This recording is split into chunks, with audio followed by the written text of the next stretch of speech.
We are prepared for the situation that we face. We already have food supplies in place. We already have support for those displaced in place.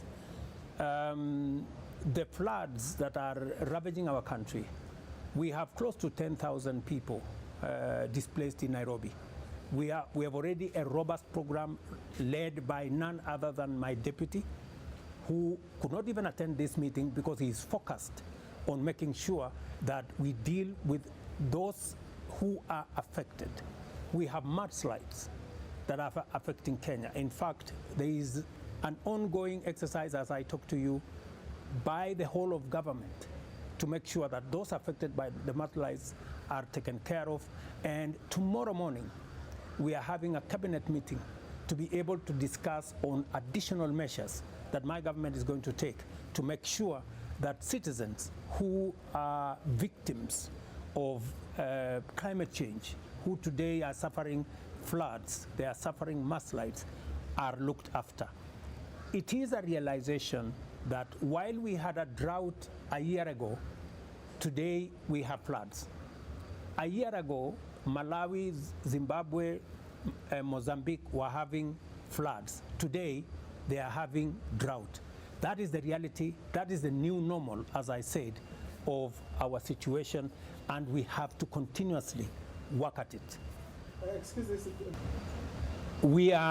We have already established a 24-hour disaster center.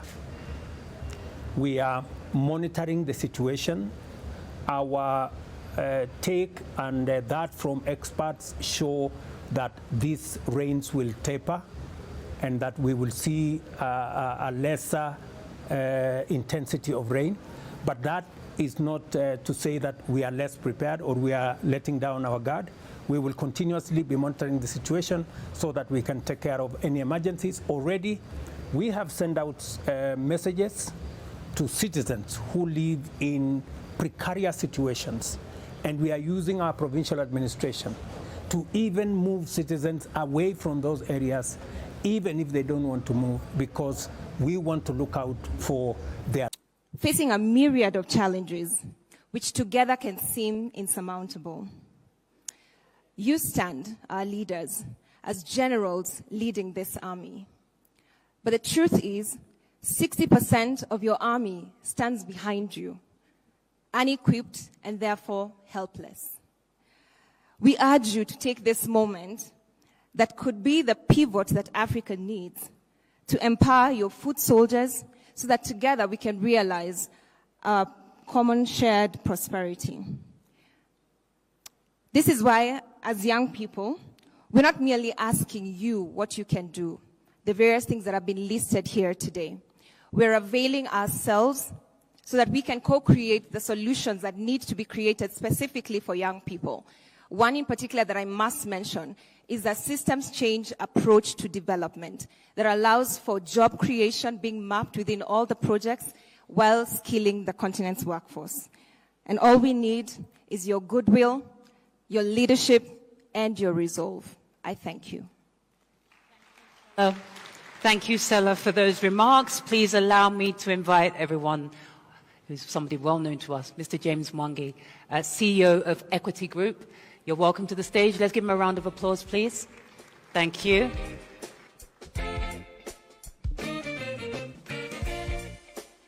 Your Excellencies, African heads of state, the World Bank President and your leadership team, it's a pleasure for the private sector to be given a chance. The private sector is a partner to the public sector and, of course, the government. We acknowledge and applaud the support the African public sector is being given. It develops the infrastructure that creates an enabling environment for the private sector. It invests in soft infrastructure like education and health, and we enhance the productivity of the African continent. But it will be necessary, Mr. President, to boost the capability of the private sector in two aspects. The private sector sweats and utilizes the infrastructure that is built with public funds. And that is the only way that you can enhance the return on the infrastructure being built in the African continent. We need the young population being educated to get jobs.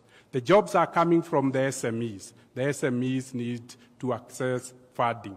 Private sector can provide funding, but SMEs require blended finance, and IDA would be a huge partner for the private financing. Secondly, the supporting the private sector leads to an integrated development approach, where you are developing from the private sector and the citizens themselves become active participants through private sector leading. Lastly, is the private sector, together with the donor community, together with the philanthropist, could use the support of VIDA as a blended finance to ensure inclusion. Nobody should be left behind as Africa transforms. And this is essentially then helps in de-risking and capacitating those at the bottom of the pyramid. Lastly, is to thank IDA, the World Bank Group, for listening to the voice of Africa. Africa knows what matters most, what the priorities are. So with listening to the voices of Africa, IDA's funds can only be more relevant to the needs of Africa. Thank you very much, Your Excellency. Thank you, James Mwangi. I would now like to welcome on stage Nia Bardea, CEO of Bridgewater Associates. Welcome to the stage. Thank you. It's amazing to be here, and thank you for having us. And a special thank you to President Ruto and the government of Kenya for hosting all of us in your amazing country. Also, my thoughts go out to all the people impacted by the recent natural disasters. Also, good to see my friend Ajay Benga, the head of the World Bank, and also thank you and the World Bank for your efforts, and recognize all the distinguished African heads of state who have gathered here today.